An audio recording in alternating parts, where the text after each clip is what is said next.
Hello SQL learners. तो आज हम सीखेंगे डेटाबेस को कैसे क्रिएट करते हैं और उन डेटाबेस में टेबल्स को कैसे क्रिएट करते हैं और उन टेबल्स में वैल्यूज को किस किस तरीके से इंसर्ट कर सकते हैं और कौन सा डेटा टाइप कब यूज़ करते हैं और क्यों यूज़ करते हैं ये भी जान लेंगे।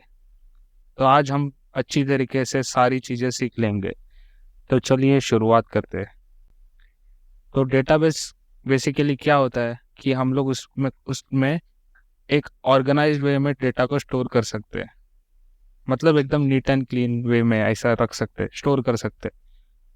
तो उसके लिए सिंटैक्स है क्रिएट डेटाबेस, डेटाबेस नेम। तो चलिए ये पहले एग्जीक्यूट करते हैं। तो एग्जीक्यूट हो गया है सक्सेसफुली। फिर अभी उस डेटाबेस को यूज़ करने के लिए सिंटैक्स क्या होगा।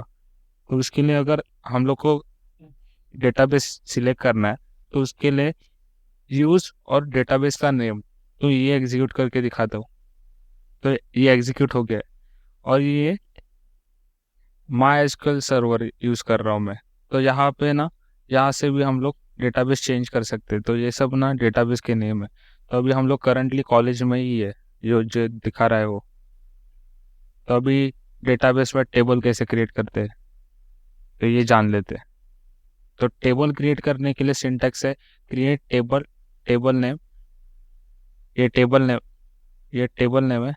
फिर ये ब्रैकेट डालने का। फिर ये आईडी जो है ये कॉलम नेम है। तो ये कॉलम का एक डेटा टाइप होता है। तो यहाँ पे हमने इंट डेटा टाइप यूज़ किया है। इंट मतलब इंटीजर वैल्यू ही लेगा सिर्फ। इसमें अगर हम लोग ने कैरेक्टर डालने को ट्राई किया तो वो एरर थ्रो करेगा। तो फिर सेकंड कॉलम नेम है नेम। तो यहाँ पे हम लोग ने यूज़ किया है कैरेक्टर।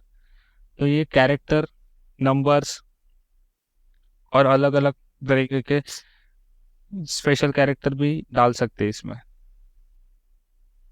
फिर एज को भी वापस इंट दिया और सिटी को वैरकर दिया। तो मैं बाद में आपको समझाता हूँ कैरेक्टर और वैरकर में डिफरेंस क्या है। तो उसके लिए वीडियो को लास्ट तक देख लीजिए। तो चलिए ये सिंटैक्स एग्जीक्यूट करते हैं। तो एग्जीक्यूट हो गया है सक्सेसफुली। तो अभी ये टेबल भी क्रिएट हो गया है। तो अभी इसमें वैल्यूज कैसे इंसर्ट करते हैं। तो उसके लिए सिंटैक्स है insert into table name values. फिर ये अभी पहला कॉलम कौन सा था, आईडी। तो इसमें हम लोग सिर्फ इंटीजर ही वैल्यू डाल सकते हैं। तो जो भी आपको डालना रहेगा इंटीजर नंबर तो वो डाल सकते हैं। तो यहाँ पे मैंने 1 डाला है। फिर सेकंड क्या है, नेम। तो नेम देते हैं वेदांत। फिर थर्ड कॉलम है एज। तो उसका एज देते हैं 12। और लास्ट कॉलम है सिटी। तो सिटी देखो देते हैं मुंबई। तो यहाँ पे आपने एक ऑब्जर्व किया रहेगा कि 1 और 12 जो नंबर्स है उनको मैंने सिंगल कोट्स में नहीं रखा है, और जहाँ पे कैरेक्टर है वहाँ पे मैंने सिंगल कोट में रखा है। तो इससे आपको क्या समझ में आता है कि जो इंटीजर वैल्यू है उसको डायरेक्टली लिख सकते हैं, लेकिन कैरेक्टर अगर लिखना रहेगा तो सिंगल कोट्स में लिखेंगे। तो ठीक है, अभी इसको एग्जीक्यूट करते हैं। तो एग्जीक्यूट हो गया है सक्सेसफुली। तो ये था पहला तरीका इंसर्ट करने का वैल्यूज। अगर आपको दूसरे तरीके से इंसर्ट करना है वैल्यूज, या मल्टीपल वैल्यूज एक साथ इंसर्ट करना है, तो उसके लिए भी हम लोग अभी देखेंगे कैसे कैसे इंसर्ट कर सकते हैं। तो अभी हम लोग देखते हैं मल्टीपल वैल्यूज एक साथ कैसे इंसर्ट करेंगे। सिंटैक्स तो वही रहेगा, लेकिन कैसे मल्टीपल डालेंगे वो देखते हैं। तो उसके लिए सिंटैक्स वही है इंसर्ट इनटू, ये टेबल नेम है, फिर वैल्यूज, फिर जो जो जैसे सीक्वेंस में कॉलम नेम है वैसे वैल्यूज डालो। फिर ये एक पार्ट हो गया, पहला पहला रो। अभी सेकंड रो डालने के लिए हम लोग यूज़ करेंगे कॉमा, सेपरेट। ये हो गया सेपरेट करने के लिए। फिर ये हो गया सेकंड रो, फिर ये होगा थर्ड रो। तो वैसे हम लोग मल्टीपल वैल्यूज एक साथ इंसर्ट कर सकते हैं। तो चलिए ये भी एग्जीक्यूट करते हैं। तो हो गया एग्जीक्यूट। तो अभी और एक तरीका है। अगर कोई कॉलम में हमें वैल्यूज नहीं डालने, सपोज कोई भी कॉलम में हमारे पास 4 कॉलम है, तो 4 में से हम लोग को सिर्फ 2 ही कॉलम में वैल्यूज डालने हैं। तो वो कैसे डालेंगे। तो उसके लिए सिंटैक्स है इंसर्ट इनटू टेबल नेम। फिर जो कॉलम है ना जिसमें हम लोग को वैल्यूज डालना है, तो वो कॉलम नेम डालेंगे यहाँ पे।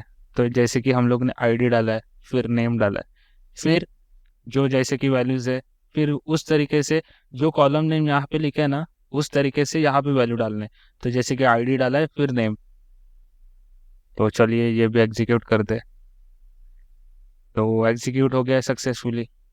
तो आपको अभी एक सवाल होगा कि वैल्यूज गए कि नहीं, देखना रहेगा तो कैसे देखेंगे। तो उसके लिए भी आपकी मैं हेल्प कर दूँ। तो उसके लिए कमांड है select star from table name.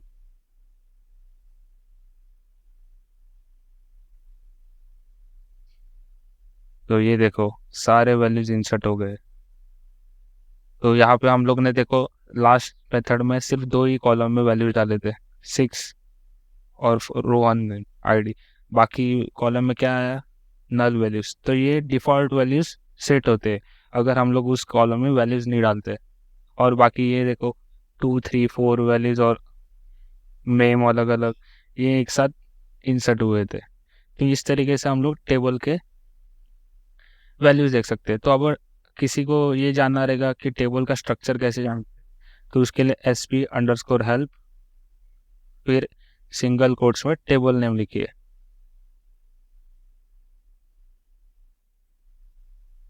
अभी ये भी एग्जीक्यूट करता हूँ, इसके लिए थोड़ा टाइम लगेगा। हो गया लेकिन एग्जीक्यूट फटाक से। तो ये देखो इसका स्ट्रक्चर पूरा मिला है। टेबल का नेम क्या है, स्टूडेंट। उसका ओनर, ये डिफॉल्ट ओनर रहता है टीपीओ। तो ये इसका ओनर चेंज करने के लिए भी सिंटैक्स है अलग अलग, वो भी बाद में वीडियो में कभी सिखा लूँगा मैं। फिर ये देखो कॉलम का स्ट्रक्चर, कॉलम आईडी इंट, उसका लेंथ हम लोग ने डाला था क्या,